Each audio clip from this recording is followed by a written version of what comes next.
Halo, assalamualaikum warahmatullahi wabarakatuh. Aku mau menjelaskan sedikit tentang sistem dan struktur ekonomi. Kalau ada pertanyaan, silahkan kalian tulis di kolom komentar.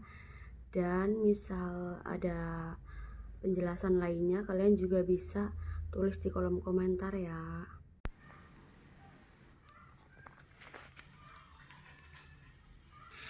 Submateri yang akan kita bahas hari ini adalah satu, pengertian sistem ekonomi, yang kedua, sistem ekonomi, yang ketiga, sistem ekonomi Pancasila, yang keempat, pengertian struktur ekonomi, dan yang kelima, sudut tinjauan struktur ekonomi. Sistem ekonomi.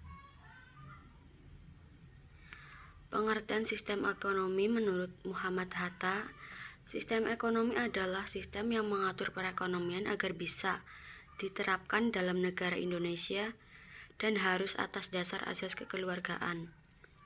Menurut Gilarso, sistem ekonomi adalah cara yang tepat untuk mengkoordinasikan perilaku masyarakat secara keseluruhan dalam menjalankan setiap kegiatan ekonomi sehingga bisa dijadikan sebagai satu kesatuan yang teratur dan dinamis agar setiap kekacauan bisa dihindari sedini mungkin.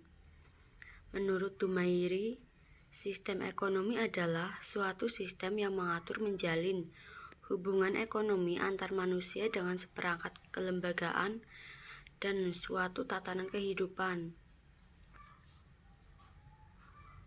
Sistem ekonomi ada manusia sebagai subjek, dan barang ekonomi sebagai objek, lembaga ekonomi sebagai seperangkat lembaga yang mengatur jalannya kegiatan ekonomi.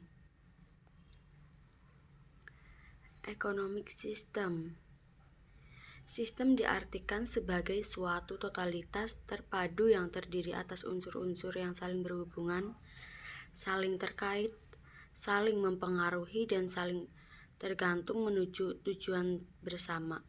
Sistem ekonomi dapat diartikan sebagai susunan organisasi yang mantap dan teratur. Dalam sistem ekonomi dibahas persoalan pengambilan keputusan dalam tata susunan organisasi ekonomi untuk menjawab persoalan-persoalan ekonomi masyarakat tersebut dalam mewujudkan tujuan nasional.